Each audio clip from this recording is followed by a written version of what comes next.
ആലോചന എവിടെ നിന്നാ പറഞ്ഞേ? നല്ല കുടുംബക്കാരാ, വടക്കാഞ്ചേരിന്ന്. എന്ത് ചേരി ആയിക്കോട്ടെ, ഈ കല്ലുവെട്ടുകാരും ഒഴവുകാരും ഒന്നും വേണ്ട. എന്റെ സ്റ്റാറ്റസോടെ ഒന്ന് നോക്കണേ. അതും ഏട്ടൻ ആലോചിച്ചു. ഇനിയിപ്പോ ആരും രാഘവൻ നായരുടെ പേര് പറയില്ല. അഡ്വക്കേറ്റ് വിജയകുമാരൻ നായരുടെ വീട്, വക്കീലിന്റെ പെങ്ങള് എന്നൊക്കെ പറയൂ. അതുകൊണ്ടാ ഏട്ടന് ഈ ആലോചന കൊള്ളാന്ന് തോന്നിയത്.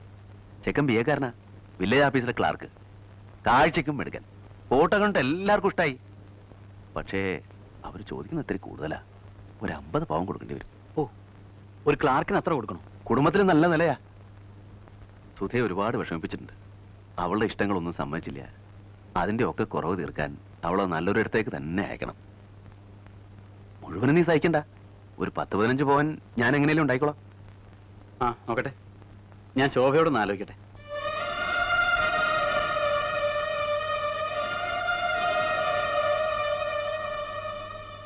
പറയാനുള്ള എന്താച്ചാ പറയേ. എനിക്ക് വളരെ അടിയന്തരമായ ഒരു ആവശ്യം വന്നാ താൻ എന്നെ സഹായിക്കില്ലേ? എന്താവശ്യം? എന്തോ ആയിക്കോട്ടെ. എനിക്കൊരു 1 ലക്ഷം രൂപയുടെ ആവശ്യം. തന്റെ ഡെപ്പോസിറ്റ് എനിക്ക് തരുമോ? കാറു അങ്ങനെ ആണെങ്കിലോ? അതിന് ചോദിക്കാനുണ്ടോ? തരും. നമ്മുടെ ആവശ്യങ്ങൾക്കാണ് അച്ഛൻ പണം തന്നിരിക്കുന്നത്. എങ്കിലും എനിക്കൊരു 1 ലക്ഷം രൂപ വേണം. കാറ് വാങ്ങാനല്ല, സുധയുടെ കല്യാണത്തിനാ.